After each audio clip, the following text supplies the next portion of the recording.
What is the secret behind Allah linking istighfar, the seeking of His forgiveness, with the completion of good deeds? It's because when you complete a good deed, you know what can creep into your heart? A little bit of arrogance. Look at me. I pray my salah. Look at me. I'm the conqueror. Look at me. I'm the boss man. You're not the boss man, Habibi. Definitely not. Because how many shortcomings did you have in that act of worship? How many shortcomings did you have on the way to that victory? Humble yourself now. Astaghfirullah, astaghfirullah, astaghfirullah. From the day this surah was revealed, إِذَا جَاءَ نَصْرُ اللَّهِ وَالْفَتْحِ, until the day the Prophet ﷺ passed away, he changed his salah.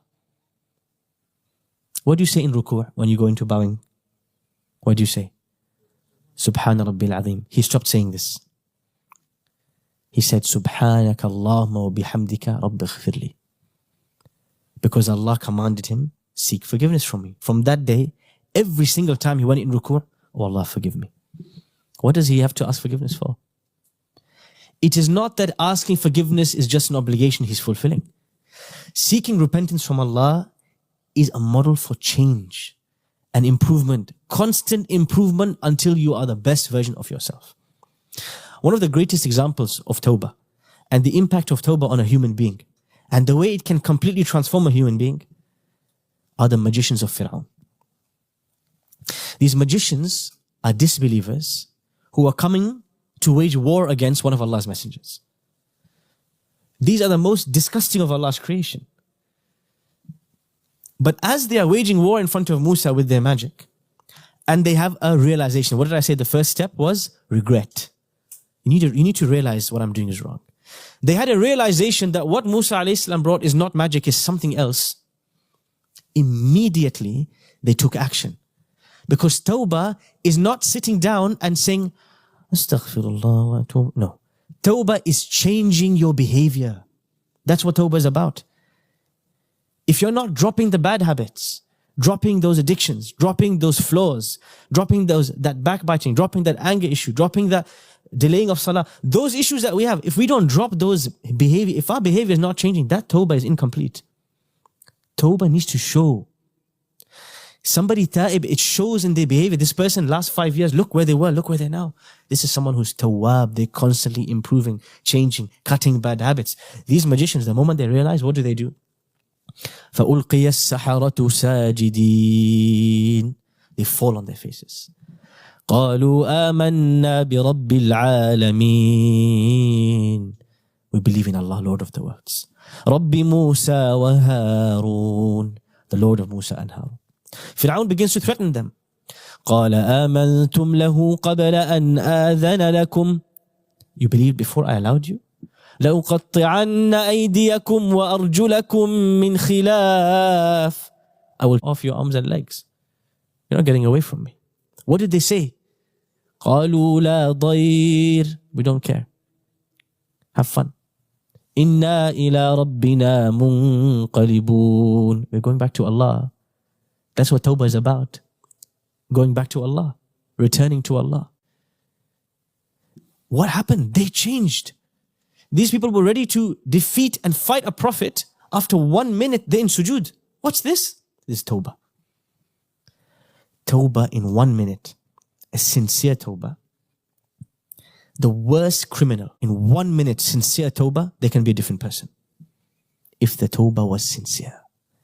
It is a model that defies all behavioral change theories. A person can change overnight. Umar ibn al-Khattab, Abu Bakr as-Siddiq, Abu Huraira, Hassan ibn Thabit. I'm not saying these specific names, but many Sahaba who embraced Islam before Islam. They had Jahiliyyah, they committed zina, they were thieves, they were bandits, they were robbers. What changed them? Constantly making Tawbah. Constantly saying, oh Allah, this is wrong. I need to cut this from my list of behaviors. I'm going to change. I'm going to stop doing this. And the next day, it's a changed man. There are two things we need to feel, because Tawbah is a state of being. It's not an action, it's not a belief. It's a combination of things, a constant state. As Ibn al-Qayyim says, أَوَّلُ مَنْزِلَةٍ وَأَوْسَطُهَا وَآخِرُهَا. How do you reach a state? What will motivate a person to feel that Tawbah? To feel that need to return to Allah? The first thing is we must feel the heaviness of our sins. We must feel it. If we are committing sins and making mistakes and we have issues and we are ignoring them, dismissing them, minimizing them, something's really wrong. We are like that. You can get desensitized to sin. It can just be normal. And this is the most dangerous of all calamities, to feel that a sin is nothing. Al-Hasan al-Basri rahimahullah used to say, لا تنظروا إلى المعصية ولكن انظروا إلى من عصيت. Do not look at the size of the sin, but look at the one you disobeyed. Look at the grandeur, the generosity, the mercy of who I disobeyed. Don't look at the sin itself. That should create some realization, some pain, some guilt, some regret, some sadness. That must be there. If that is not there, then we are dead inside. A person who doesn't feel the pain of a sin has died inside before death. This is the first step. Second step, the mercy of Allah subhanahu wa ta'ala. Yes, you feel the regret, you feel the pain, you feel that guilt, you feel that feeling, it must be there. But the second step, you have to realize Allah's mercy is greater than whatever it is you are feeling. قُلْ يَا عِبَادِيَ الَّذِينَ أَسْرَفُوا عَلَىٰ أَنفُسِهِمْ. Or those who have transgressed, sinned, disobeyed, crossed the lines. لَا تَقْنَطُوا مِنْ رَحْمَةِ اللَّهِ. Never ever despair of Allah's mercy. إِنَّ اللَّهَ يَغْفِرُ الذُّنُوبَ جَمِيعًا. Allah can forgive all sins. إِنَّهُ هُوَ الْغَفُورُ الرَّحِيمُ. He is the most forgiving, the most merciful. وَأَنِيبُوا إِلَىٰ رَبِّكُمْ. Come back to Allah, come back. There's always space. The back door is always open.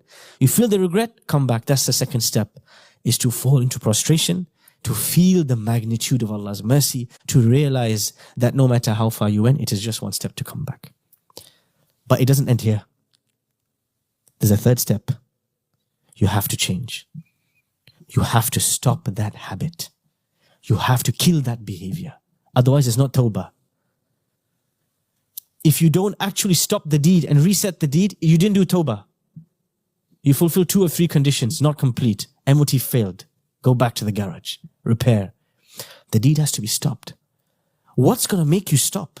What's going to make you stop speaking that way, swearing in this way, smoking in this way, dealing in this sin, indulging in? What's going to make you stop? Is only one thing. The fear of Allah subhanahu wa ta'ala. There is no other way. There is no other engine that can stop a human being. What makes people drive slowly on the motorway? Fear of that speeding ticket. It's the only way. If you told people drive slowly and we'll give you shopping discounts, nobody will drive slowly. But there's a camera and there's black points and there's fines. Why? You need that fear. It's part of the human psyche. We cannot survive without it. وَلِمَنْ خَافَ مَقَامَ رَبِّهِ جَنَّتَانِ. Whoever fears the standing in front of Allah will get 2 gardens. Al-khawf min Allah. There has to be some level of fear that the Lord who has been generous to me and who has loved me and has been merciful to me, I decided I don't care. And I decided to spit in His direction and disobey Him. And I am going to face some wrath because of this. Why does Allah describe Jahannam? Why does Allah describe consequences? To plant that fear in our heart, to make us realize it's not all fun and games. There's consequences. And if you forget the consequences for a moment, you will further indulge. So when you've realized and you've remembered the mercy of Allah and you've gone to sujood and you've asked His forgiveness, then to change you need to remember the fear that if I don't change this behavior, if I don't stop this habit, something dark, something dangerous, something wrathful, some punishment is coming for me.